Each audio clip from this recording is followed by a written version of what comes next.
is October 20th. Been a while since I've been back to the pond site. We're gonna go check out the pond, see what it looks like. Dad's got the fence built around it, and they've been out here to give it the okay. So I'm gonna just take a quick gander at it. He put a gate right here to get into it. So on the other side of this fence is where the pond is. You can kind of see the dam through the trees there. So because we're fencing them out of the pond, and Dad put, I think, 3 gates in here. Just they didn't really add much money to the fence, and they allow us to get in and get around the pond without having to drive all the way around just to go to one spot. I'll show you what I'm talking about when we get up here. But here's the high tensile electric fence here, where he tied it into on the fence he built last year. Let's just see how he tied it on here. You can see the system he's got there, and he jumped it to the fence. So the middle strand is always ground. The top 2 are hot. So anytime an animal reaches through and touches the middle one, and either the top or the bottom one, gives them direct contact to the ground. And then it'll still shock them even if they don't touch the middle one, because they're standing on the ground. But that kind of just takes out the possibility of having a bad ground to it. So anyways, cut through the woods here, and right up here you'll see, looks like the grass, and definitely the cereal rye that Dad planted has come up good. Instead of using wheat, he decided to use cereal rye. He used that a little bit last year, and it worked out really good, so he's a believer now, I guess you could say. Definitely greening up. Significant amount of water in there since the last video I took. We got one really good rain. We've actually gotten a couple rains, I guess, since the last video I took. But you can kind of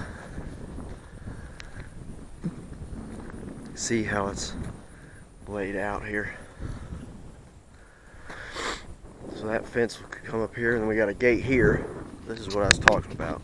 We got a gate here on this side, so we can get right in here if we need to or want to. Okay. And then if we want to get over here on the other side of this, of the watering ramp, then we got a gate here, so we don't have to drive all the way across the dam just to get over here if we want to get over here. And then vice versa, you know.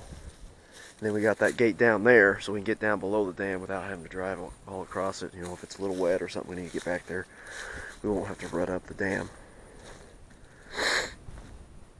But this is kind of gives you an idea of what the final setup is. Just got a fence around the pond, and instead of just going all the way around it, since we already got that fence over there and down there, we just tied into it. A little bit less fence to build, and they said we're allowed to flash graze it, which I don't know that we will. I told Dad probably just cut it for hay. We got enough span here. That's about not quite two windrows there, but just cut it for hay twice a year or so, and then you don't have to worry about the cows getting in there and getting in the water or anything. But anyways, we're almost up to the ramp. Pretty decent amount of water in there, really. I think I know that one rain, Dad said he got about a little over 2 inches. I think at our house, that's about what we've gotten. You can see that set up there. That there works out really, really good. I think it's going to be really good. So he's actually supplying, this fence is supplied from 2 different power sources. They don't tie together, because the ramp has no electric fence on it. It's just cattle panels. So that ends there, and then it ties in to that fence over there. And if you come over here, you can see that one there ties into that fence down there where I showed earlier. But the cereal rye came up really good, and I see a little bit of grass here and there, which that cereal rye grows way faster than grass. But you can see it's really muddy, which I figured it would be starting off. Then once we get all our grass and everything growing, this will be pasture and hay, so we won't really have to worry about a farm field, you know, getting a bunch of dirt and stuff washed in it. But it's washing just from the edge of the, and you can actually see where some of the seed washed down the bank there a little bit over there of the ryegrass. So if you remember before, my last video, that barrel is sitting on a concrete pad. I think the last one, I don't remember when it was, but the last time I saw it before this rain, the water was just not quite up to the bottom of that pad. And we're about 2/3 up on that barrel now. So, let's see, 6-inch pad. Those barrels are what, 34 inches or so? So we're probably talking a little over 2 foot there where that barrel is, and it's a little bit deeper out there beyond it. But take a look at the back side of the dam. Take a look at the pond from the dam. I'm really happy with how everything turned out. All the rain that we got, and we didn't really have any washouts. I'll take a stroll down through there and show you, but the only place it washed is in the insides of the pond where we didn't plant anything, which nothing would grow there anyways, worth a hoot. You see where we stopped our topsoil down through there. We're almost up to the ramp. I say almost, another 2 foot will be to the ramp. But you can see those flags down there on those bottom poles. That's where the water level will be. So probably another, I'm guessing 6-7 foot till full. Go down here to our bottom side here. But I'm really happy with how the dam turned out. We had plenty of dirt to get the slope that we want, and then some. Don't have to worry about turning anything over trying to get on the edge of the dam or anything. Plenty of space at the top. Everything worked really good. The only thing we gotta do now is, and Ginger just jumped in the mud hole. Great. Anyways, you can see where we've done a little bit of excavation. That pipe's sitting up out there. Of course, we got all this rain. We're gonna put a water there, so we gotta finish this pipeline. We got it right there to that hole Ginger just came out of. Now she's gonna get me all wet. And but after we get that done, I'm gonna do a little bit of grading here. You can kind of see where it kind of steps off pretty steep over there, and I want to make that gradual and turn this into our waterway here. You can see where the water flowed down through there, which is exactly where we wanted it to flow. So that was perfect. This here's our shutoff valve. I finally got the tool made for Dad. It's 8 foot long, because from the top of that pipe to where the valve is 7 foot. We weren't sure how far our tow was going to be out, just because we went above and beyond what they said.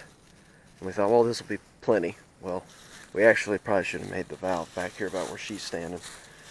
And then that would have made us, because we actually had to add a section of pipe to that. But it definitely ain't going to freeze. Got 7 foot of dirt on top of it. I made him an 8 foot tool. Took a 2-inch pipe coupling and then a plug, and I welded a piece of drill steel from a roof boulder from a mine, and welded it to the end of that cap, and then I screwed that coupling on there, and I cut 2 notches on either side, 180 degrees from each other. And then we're talking about a ball valve, so that she's got energy, so that lets it sit over the handle of the ball valve so we can turn it from up top. And then I just took a piece of rebar and welded it to the top to make a T-handle. You can see where it looks like that pipe is filled up. Of course, that's because there's no water running out of the pipe. We did get a little bit of dirt wash from around here. But what we're actually going to do is we're going to line this here with rock. And then dig this out a little bit and line that with rock for where it's really gushing out of there whenever we get to that point. And then this here won't have rock in it. It'll just be a nice gradual where the water's kind of slowed down a little bit. So it shouldn't wash down there. This here's our main area where we'd worry about washing. And you can see it looks like it's filled up. This right here actually is just a piece of sewer pipe, so it's not near as heavy duty as the pipe we actually have running through the dam. We have Schedule 40 regular pressure pipe, and Dad just slipped this in there just to give us a little bit more space out here. I think we actually put 70 or 80 foot of pipe, and so that tells you how far out the toe is, and we got it up high enough that we're probably still 30 or 40 foot from where the toe is the furthest out there. And then we got the pipe obviously at the top of the dam. So the dam is probably actually close to 150 foot, 160 foot from toe to toe, inner to outer the dam. Dad was hoping that the emergency overflow would actually run through the trees here, but I think it's actually, well, you can see right up there where it would come through, and then I think it would go right through here, and it'll come pretty much right through here, and then it'll just kind of disperse there because we got this pile of stuff in the way, which is fine with me. Initially, I was wanting to tie this and cut this here a little bit of a ditch to let it run there, so all the water would run in the same spot. We wouldn't have multiple areas that are wet when we get a big rain. But I have to say that I don't really think we're going to be using this emergency overflow much at all. We've only got 3.5 acres of runoff, so it's going to take a lot of rain. You know, the size of pond we have for the amount of overflow. Because we only have a 6-inch pipe. But you can see it sticking out there. But I'm really happy with how the cereal rye and the grass and everything has come up. You can kind of see this would be cereal rye, and the little bitty stuff here would be the grass. If you can see that, I don't know if you can see it very good. Dad planted fescue, and I think it was mostly fescue on the pond dam, just because it's more resilient. Then he planted orchard grass and some clover around the headland of the pond, up around there. So, but overall, everything is looking really good. Makes you feel good whenever a project actually comes together and you get a good outcome. The NRCS guys were, I think, kind of worried about if we were going to get this done this year. But then once we got started, it only took, well, we kind of drug it out because we only worked on the weekends and everything, but 3 weekends and we had the pond completely done. And I'm going to say 1 weekend, you know, after you add everything up, it took us 1 weekend just to put the pipes in. The supply pipe where that barrel is through the dam, and then that overflow pipe. Because what I didn't want to do is just set the pipe in there and then drive over it with the dozer and everything. So what we did was I built the dam up to where we wanted it. So I had everything packed in really good. And then I dug out where I want the pipe and set it in. We packed it in by hand around the pipe. And then we took a post hole digger and dug a 4-foot swath, 2 places in each of those pipes, to put anti-seep collars. Because I didn't want to just set the anti-seep collar in there and try to get around it with the machine, because I wouldn't be able to pack it in real good without tearing something up, tearing the anti-seep collar up. So we actually dug all that by hand, and let me tell you, if you pack it in with the scraper and the dozer, and it's good clay like what we had here, it is hard digging. Very hard digging. But everything worked out really good. We got plenty of good sized gates here. You see the pasture Dad planted last year, how nice and green it is. It's going to be really good. It actually worked out really good. Dad's got few enough cattle now that he didn't even have to pasture this year. So we got some hay off of it, let it get established before the cows get on it. Next year, I'll restart this and give you a picture of the field we're going to be planting here in just a little bit. So we'll have 2 redone. Then next year, I think we're going to be planting 2 pastures if we got enough pasture ground to hold the cattle. You can see where it's kind of gray over there on the other side of this really green stuff. Dad just built a divider fence there. And I think that far one closest to the woods is where he's going to plant next year. So we got that pasture, then the one next to it, then we got the bottom field, and then we got the one on the other side of that fence over there that borders those trees you see along there. And that'll be most of the pastures here. And we got some other stuff to do in another place, but this is it for this equip program that we're in. But actually, I think you can see the dam better now so that we got some green grass on it. You know, when it's all the same, it's kind of hard to even tell that that's a dam and not just a hill. Of course, where I'm standing, you can pretty well tell it's a dam. Pretty easy, but you can see the overflow, the emergency overflow. Everything worked out really good.